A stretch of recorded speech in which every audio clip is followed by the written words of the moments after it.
На зов муэдзина в центральной мечети Грозного даже на утренний намаз приходит большое количество верующих. Каждый из них осознает, что совершать фаджр-намаз с джуммой в доме Аллаха очень важно. Ведь посланник Аллаха, да благословит его Аллах и приветствует, сказал: «Знайте, что самым лучшим из ваших деяний является намаз».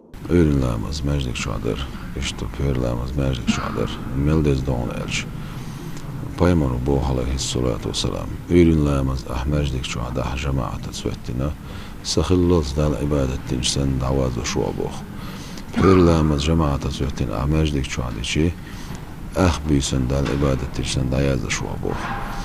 Ürünlerimiz Peygamber aleyhissalatu subuh. Ürünlerimiz cemaat ahmejdik şu anda çi. Dal şint ilasna qabuh.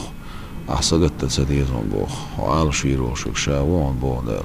Намаз лучше сна. Пророк Мухаммад, да благословит его Аллах и приветствует, повелел муэдзину говорить эти слова во время утреннего азана. Этим он отличается от призыва к остальным намазам.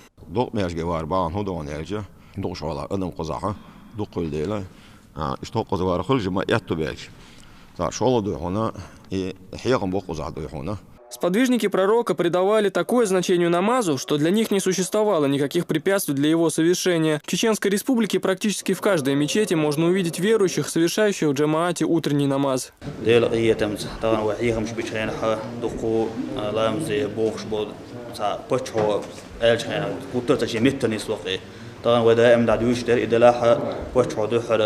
كور لا يمزح دورش تو حال عديس الجلد دقو كور ماجي حد عوخنج ماجي قدم قاسم دالخ الحمدلله دال хастан бух. Во всех районах без исключения мечети бывают почти заполненными. После призыва главы региона Рамзана Кадырова совершать фаджр и иша намазы в доме Аллаха, каждый верующий поддержал его. Пророк Мухаммад, да благословит его Аллах и приветствует, сказал: «Кожа идущих во мраке на намаз будет светиться полноценным нуром в день Великого Суда». Любящие утреннюю молитву испытывают уважительный страх перед Аллахом. Когда они слышат на рассвете муэдзина, то, лишая себя сладости сна в предрассветное время, встают для совершения одного из обязательных столпов ислама. Асан Аль-Букаев, Муслим Типаев.